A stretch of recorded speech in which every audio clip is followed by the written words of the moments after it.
Hello Sneha. Hello ma'am. Biology पूरा पढ़ लिया है? तो आज से हम एक रिवीजन सीरीज बनाने जा रहे हैं जिसमें बायोलॉजी के सारे चैप्टर्स तुम और लक्ष्मी डिक्टेट करोगे, ठीक है? 10 से 15 मिनट का वीडियो होगा और ये आपके भी रिवीजन में बहुत हेल्प करने वाला है। रिवीजन के दौरान आपको 2 घंटे 3 घंटे का वीडियो देखने की जरूरत नहीं है। 15 से 20 मिनट के अंदर वो आपको पूरा चैप्टर डिक्टेट कर देंगे। आपको याद होगा, आप दोबारा सुनेंगे तो आपको रिकॉल हो जाएगा, ठीक है? अगर कोई चैप्टर लंबा हुआ तो हम उसको 2 पार्ट में ले लेंगे, है ना? चलो लिविंग वर्ड से स्टार्ट करो। तो लिविंग वर्ल्ड में हमने देखा था कि हमारी जो बायोलॉजिकल डाइवर्सिटी वो बहुत ज़्यादा है। जैसे हमारे आसपास के बहुत सारे ऑर्गेनिजम्स हम देखते हैं तो उनको देखकर हमें सिर्फ 2 क्वेश्चंस आते हैं कि हमें लाइफ मिली क्यों है, और या फिर लिविंग जो होता है वो नॉन लिविंग से कैसे डिफ्रेंशिएट किया जा सकता है। एज ए साइंटिस्ट हमें दूसरा आंसर देना है, तो उसमें हम देखते हैं कि लिविंग और नॉन लिविंग को कैसे डिफ्रेंशिएट किया जाता है। तो सबसे पहले तो ग्रोथ आ जाते हैं, मेटाबॉलिज्म फैक्टर्स आ जाते हैं। ये सारे फैक्टर्स हैं जो हमारे लिविंग को नॉन लिविंग से डिफ्रेंशिएट करते हैं। उसके बाद हमने देखा था कि अभी तक 1.7 से लेकर 1.8 मिलियन स्पीशीज तक डिस्कवर की गई हैं। और जो हमारे कार्लियस लिनियस थे उन्होंने जैसे हमारे में क्या होता है कि कार्लियस लिनियस ने बाइनोमियल नोमेनक्लेचर दिया था, जिसमें क्या होता है कि कोई भी स्पीशीज होती है उसके 2 नेम कंपोनेंट्स होते हैं। जो पहला नेम कंपोनेंट होता है वो जेनेरिक जीनस को रिप्रेजेंट करता है और दूसरा वाला जो नेम कंपोनेंट होता है वो स्पीशीज के स्पेसिफिक एपिथेट को रिप्रेजेंट करता है। अब ऐसा क्या होता है कि जैसे इंडिया में ही ले लो तो हमारी बहुत सारी कम्युनिटीज हैं, बहुत डिफरेंट लैंग्वेजेस हैं। तो उनके बेसिस पे हम अगर 2 डिफरेंट स्टेट से भी अगर कोई एक ऑर्गेनिज्म की बात करेंगे तो फिर उनके डिफरेंट स्पीशीज में डिफरेंट स्टेट में उनको डिफरेंट नाम से जाना जाता है, जिससे कि कंफ्यूजन हो सकती है। इस वजह से नॉमेनक्लेचर बहुत ज़्यादा ज़रूरी होता है। उसके बाद फिर जैसे नॉमेनक्लेचर प्लांट्स के लिए अलग जगह से होता है और एनिमल्स के लिए अलग होता है। जो प्लांट्स के लिए होता है वो होता है international union of botanical nomenclature, और एनिमल्स के लिए होता है international code for zoological nomenclature. उसके बाद कार्लियस लिनियस आ गए थे। फिर उसके बाद देखा गया कि जो नेम होता है ना उसके पीछे ये भी देखा जाता है कि नेम किसी और का ना हो, और ये नेम सुन के पूरी वर्ल्ड है वो सेम ही आंसर पे आए। और उसके बाद कुछ रूल्स थे, जैसे कि जो नेम होता है उसे लैटिन में लैटिनाइज्ड होता है रिस्पेक्टिव ऑफ वो कहाँ मिला था, और उसे इटैलिक्स पे लिखा जाता है। और अगर आप उसे हैंड रिटन लिख रहे हो तो उसे सेपरेटली अंडरलाइन करना पड़ता है। और जो नेम होता है उसके जो फर्स्ट नेम कंपोनेंट होता है वो जीनस को रिप्रेजेंट करता है और दूसरा वाला स्पीशीज को। और अगर हमें जैसे जो जीनस होता है उसका जो पहला लेटर होता है वो कैपिटल होता है, पर स्पेसिफिक एपिथेट का जो फर्स्ट लेटर होता है वो हमारा स्मॉल ही होता है। और अगर हमें साइंटिस्ट का नाम जोड़ना ही है, जैसे कार्लियस लिनियस का नाम जोड़ना है मैंजिफेरा इंडिका के लिए, जो मैंजिफेरा इंडिका जो है वो मैंगो का बायोलॉजिकल नेम है। और अगर इसके साथ कार्लियस लिनियस का नाम जोड़ना है तो हम सिर्फ 4 लेटर्स जोड़ेंगे, दैट इज LINN। ठीक है। उसके बाद फिर हमने देखा था कि टेक्सा क्या होता है, कैटेगरी को रिप्रेजेंट करता है, एक रैंक को रिप्रेजेंट करता है।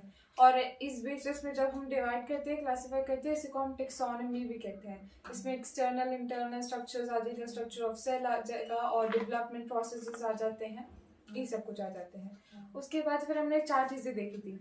सबसे पहला आता है कैरेक्टराइजेशन। कैरेक्टराइजेशन का मतलब होता है बेसिकली फीचर्स, कि जैसे अगर मैं मैंगो का नाम रखना चाहती हूँ तो उससे पहले उसके फीचर्स हमें पता होना चाहिए, तो कैरेक्टराइजेशन वो हो जाता है। कैरेक्टराइजेशन के बेसिस पे जब हम आइडेंटिफाई करते हैं कि हाँ ये मैंगो है, उसे आइडेंटिफिकेशन कर देंगे। और उसके बेसिस पे जब हम उसे नाम देते हैं तो उसे नॉमेनक्लेचर कहते हैं। और उसी के बेसिस पे जब हम इसे क्लासिफाई करते हैं इनटू द डिफरेंट ग्रुप्स तो उसे क्लासिफिकेशन कह देते हैं। उसके बाद फिर हमने देखा था kingdom, phylum, class, order, family, genus, species के बारे में। तो जैसे हमारी स्पीशीज हम कब बोलेंगे कि 2 ऑर्गेनिज्म सेम स्पीशीज से बिलोंग करते हैं? हम 2 ऑर्गेनिज्म को सेम स्पीशीज से तब बोल सकते हैं जब वो फर्टिलाइजेशन करने के बाद उनका प्रोजेनी होगी वो अगर इन फ्यूचर और भी ज्यादा मतलब फर्टिलाइजेशन कर पा रही है, यानी कि वो दोनों जो है सेम स्पीशीज से बिलोंग करते हैं। मतलब उनके बच्चे भी आगे बच्चे पैदा करने के लिए एलिजिबल होने चाहिए। उसके बाद जैसे हमने स्पीशीज में देखा था लियोपार्डस और टिग्रिस, इन तीनों की जीनस आता है पैंथेरा। और जैसे कि हमारे ब्रिंजल और पोटैटो जो होता है डिफरेंट डिफरेंट स्पीशीज है, इनका जीनस होता है सोलोनम। फिर सोलोनम जो होता है वो पेट्यूना बुजुआ के साथ मिलकर सोलोनेसी फैमिली बनाता है। और जो हमारा पैंथेरा होता है वो फील्ड्स के साथ जुड़ के फेलिडे फैमिली बनाता है। और फिर जो हमारा होता है सोलेनेसी फैमिली जो होती है वो कॉन्वल्सी के साथ मिलके ऑर्डर बनाती है पॉलीमोनियल्स। और जो कार्निवोरा होता है फेलिडे फैमिली जो होती है वो कैनिडी के साथ जुड़ के ऑर्डर बनाती है कार्निवोरा। फिर हमारा कार्निवोरा जो होता है वो हमारा प्राइमेटा के साथ जुड़ के कॉर्डेटास बनाता है। प्राइमेटा के साथ जुड़ के वो मेमेलिया क्लास बनाता है। और मेमेलिया जो होता है वो एव्स, रेप्टाइल्स, एम्फीबियंस, इन सब के साथ जुड़ के हमारा फाइलम बनाता है कॉर्डेटा। और फिर हमारा किंगडम बनता है। उसके बाद हमने देखा था कि जो लोअर टेक्स होता है वो स्पीशीज होता है, और स्पीशीज से जब हम किंगडम की तरफ मूव कर रहे होते हैं तो हमारे जो स्पीशीज के बीच में कैरेक्टराइजेशन है वो काफी कम हो जाते हैं। उसके बाद हमने 4 एग्जाम्पल्स देखे थे, जैसे कि जो होमो सैपियंस होता है उसमें होमो जो वर्ड है वो जीनस को रिप्रेजेंट कर रहा है, और सैपियंस जो है वो स्पीशीज को रिप्रेजेंट कर रहा है। उसके बाद इसकी जो फैमिली क्लास ऑर्डर देखा था हमने, तो उसका kingdom, phylum, class, order, family, हाँ, तो इसकी फैमिली जो होती है वो होमिनिडे होती है।